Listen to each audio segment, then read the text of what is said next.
Hello, boys and girls. One more video for your lazy Sunday. Just kind of a quick little discussion here about why collect physical media. Why, review these things. Why open them up? Why?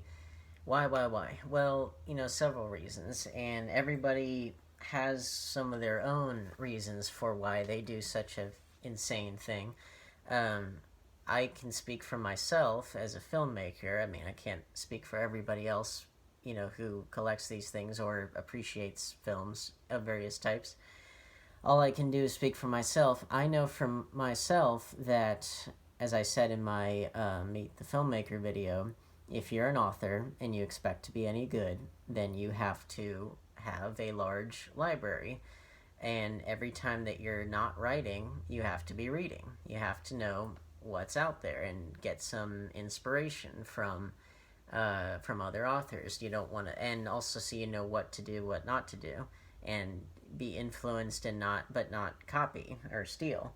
Um, so in much the same way, if you're a filmmaker, you got to have a big film library, and every time you're not writing a script or shooting something, you have to be watching something in either physically or mentally, taking notes about what you liked, what you didn't like, and what you could learn, all that kind of stuff.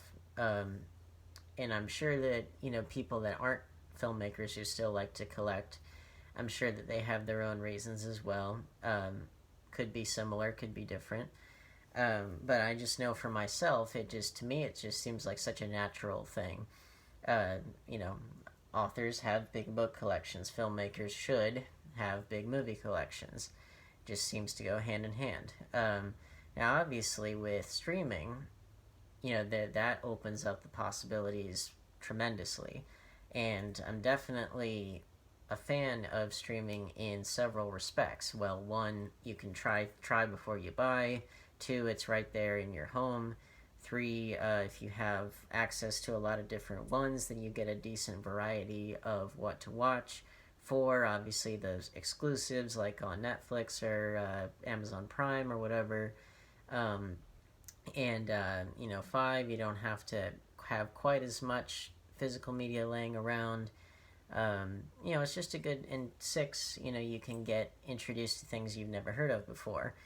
All of that is, and seven, it's a way to get for like, well, more so for like Amazon Prime, but like it's a way for smaller independent filmmakers to get their stuff out there without having to press DVDs. Even though if they're smart, they'll do that either through a distribution deal or they'll do it on demand or whatever, um, in addition to the streaming. But anyway, the point is that it's a way to get your work out there with less physical strain on getting DVDs designed and produced and manufactured, blah blah blah.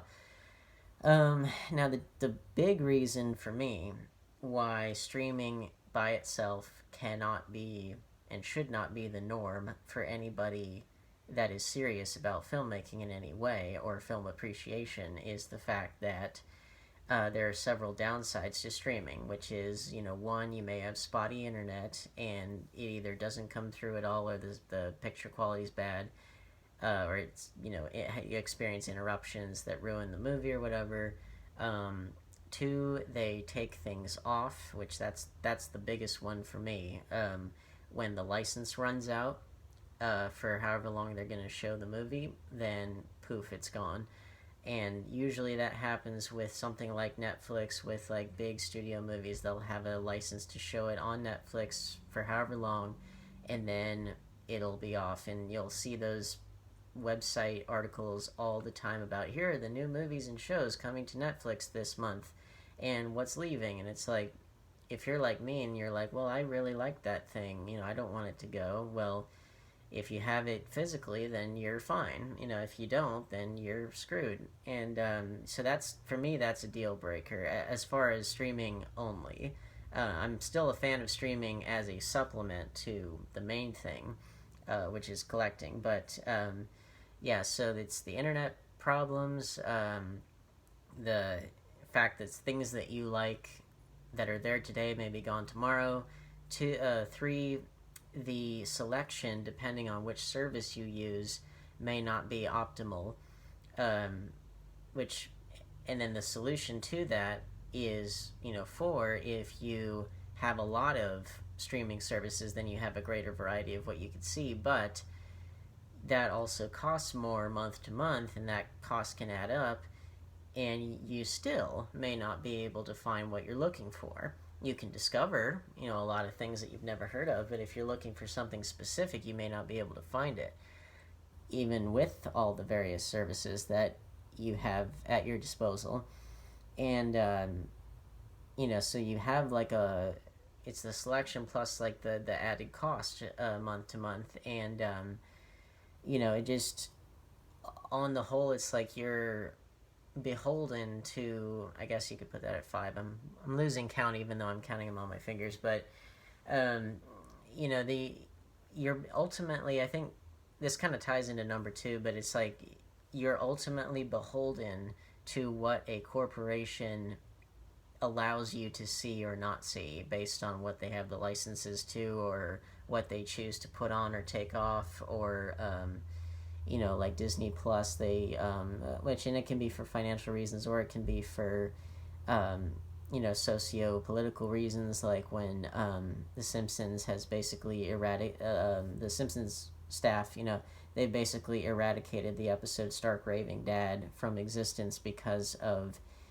the Leaving Neverland documentary, with more accusations against Michael Jackson, and that's, a whole other separate conversation. But the point is that, like, if you are wanting to watch all the episodes in order and you've never seen it before, well, then you got to track down a DVD to find that episode. Or, if I'm not recommending finding things illegally, but it's like, I'm sure that it's illegally circulating around there somewhere. Because anytime that any person or entity tells you you can't see something, or we don't want you to see something, then people will rightfully step in and correct that problem. They obviously, in terms of licenses, I get that. In terms of what they want to show or not to show, I mean, it's their right to do that. But at the same time, if you're like me and you care about autonomy with your viewing experience, and with having access to things that you love all the time, and all of the extra wonderfulness that comes with it, which we're going to take a look at in a minute, then physical collecting is still very, very important to you. And again, if you're a filmmaker, then it's part and parcel of the whole thing. Now, we looked at Silent Hill recently, which is still playing on the TV, and so here's one thing about collecting physical media that's good anyway. The ones that they really put in the effort. Sometimes they get really lazy, but the ones that care, like Scream Factory / Shout Factory, like that, like Arrow, Criterion Collection, there's a UK company called Eureka, different companies like that, that the ones that really care about presentation and about content relative to what you pay for, they're the ones that are really worth investing in.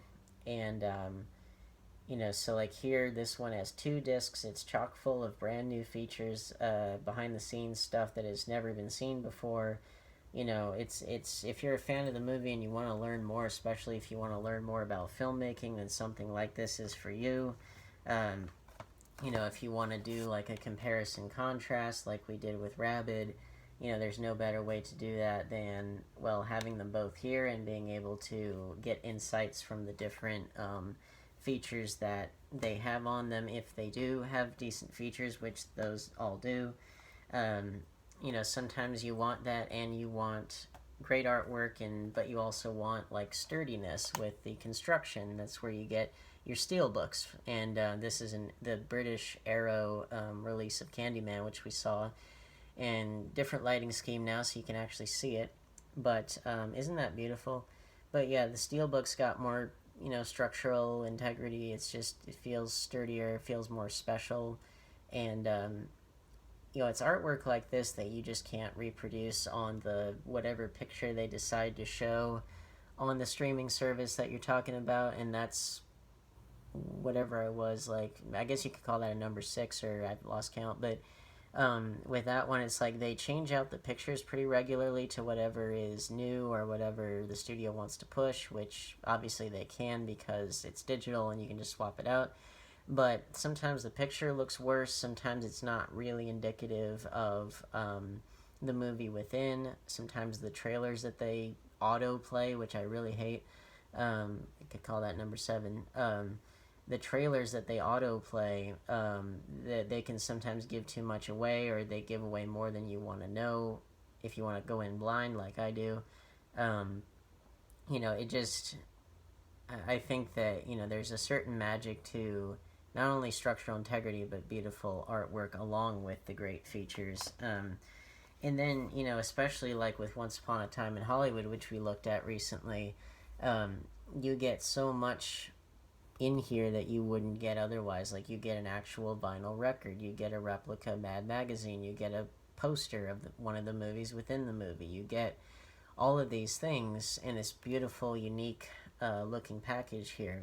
You get all this stuff that you wouldn't get on streaming. With streaming, then it takes, a movie like this where the people making the film and then the people making this particular release, they put a lot of work into it and put a lot of passion into it. But then you have it just on streaming and not on physical. Then it's yet another movie in the, it's like the picture tiles. It's just one of those other things. It has no greater socially redeeming value, shall we say.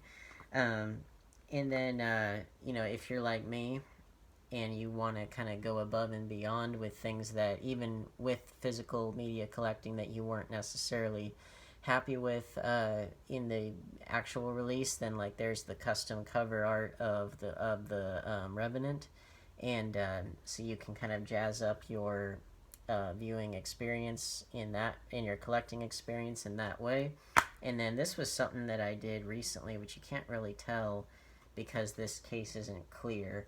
But anyway, the point is that what I did for the ones that are clear, so I've got this cover, and then what I actually did was I did what the Screen Factory ones will do, where they have the reversible covers, except these are obviously two separate ones. So if it had been a clear case, I would have been able to see this one on the inside, but since it's not, just go ahead and put it back like this. And, some of these custom covers, they don't have the barcode on them, so if you were to, for whatever reason, if you needed to sell them, then you will want to keep the original inserts there, just so that way the person at whatever used media store that you might be selling them at, or whatever it is, that way they can scan it properly and not have to look it up or not take it at all, which has happened to me. The crowning, to me, the crowning champion, at least historically, the crowning champion of presentation and restoration of the film print, of the audio, of features, of prestige and all that, the crowning champion has always been the Criterion Collection. Now, with horror specifically, they have a good, selection of them. They may not be like, slasher films or things, they're more atmospheric or artistic, or even things like Antichrist, which kind of is its own animal, but it's, significant for what it is. They tend to go above and beyond, and the presentation, the packaging is all their own. They have a booklet usually that has a bunch of essays and analyses of the particular film in question, and especially, if you're a filmmaker, it's like this and the Arrow and the Screen Factories, those are the ones that will really teach you a lot about the craft that you presumably love. And that was a little complaint that I always had in college, was how many of my contemporaries, not only were they not, it's the film equivalent of well-read, well-watched, whatever, their film repertoire was not as advanced as it should have been if they were to take this craft seriously. Not only that, but they didn't really seem to care to expand it very much, and it would always kill me, either in college or even a little bit out of college, when I would encounter, supposed film people that weren't really willing to expand their horizons and to really learn about film, not in terms of what went into a particular film, about the craft, about the history, the technical side of it, the film theory, all that stuff. So that's where I'm coming from with all of this, and I would hope that you can at least appreciate that, if not relate to it. And then as far as physical packaging, like even something like this AVGN, the BFG of Blu-rays for angry video game nerd fans, which this is a real beauty right here. They put a lot of work into this. Now, is this something that you necessarily need? Well, I mean, all the angry video game nerd episodes are readily available on YouTube, and so in that respect, no. But here you do get all the episodes physically that have been released physically in one package. Plus, they actually had some foresight, and they had 2 slots that are available for future releases, which is pretty cool. But they got so many bonus features on here, and they got a ton of discs for one thing. But on all of the discs, they have so many features. I was kind of dumbfounded. I was like, this puts most mainstream Blu-ray releases to shame. There are new Blu-ray releases that have no features or have like the trailer and that's it. And back in the DVD only era, you could do that sort of thing. But back then, they really cared about putting a lot of features into the mainstream releases, because that was like the big added value, and that was also before broadband became what it is now. But anyway, like you have things on here that you think, oh, I've seen that on the YouTube channel, and no, there's a ton of stuff on here that has never been released online, as far as I can tell, at least not officially. That if you're a fan of this stuff, it's like, you gotta check this out. And I mean, it's just, again, gorgeous packaging. It looks great. And then last but not least, in terms of selection, you might have something like Maurice Richard or The Rocket, whatever you want to call it. I'm in the middle of this. I need to finish it. But, so this is a Canadian film from Quebec, so it's primarily in French. And, this is something that more than likely, which again, it may depend on your country. Maybe this is streaming all over the place in Canada, but at least in the United States, like, I haven't dug deeply to find out if this is true, but my point is that even if it is true for this film, it's like, there are all kinds of great films out there that you don't necessarily know about because people don't talk about them for whatever reason, especially films from other countries. And they're films that, they may not be on whatever streaming service you're talking about. And so if you want to expand your repertoire, then, sometimes doing a blind buy or doing like a reasonable whatever educated guess on certain things, to expand your mind, that's important. And everybody's got their own reasons for why they collect. It can give you a sense of security. It can give you a feeling like you're accomplished in some form or fashion. For me, it's that plus all the other things I mentioned before. I think the big thing is just control. Like, you get control over your viewing experience. Some corporation that happened to buy or sell the rights to this thing for however long, they don't get to decide what you watch that night. You get to choose your viewing experience and how much or how little of it you want to do. I haven't watched all the features of everything I've ever owned, and I'd like to. That would be great. And that'll be another thing that we could do, is explore special features together, if you want. But,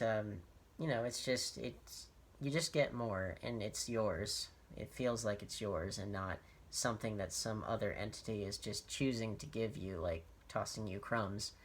But anyway, that's just a little bit about, why collecting physical media is important from the perspective of a filmmaker and lifetime film lover. So if you like this, if you agree with it, if you disagree with it, I want to hear from you. Like, share, subscribe, hit the bell icon. set your phasers to stun, warp factor 5, all that good stuff. And, we'll continue the conversation as we get more stuff in the mail and as I do more reviews. And right now, I need to give my voice and body a rest. So stay safe.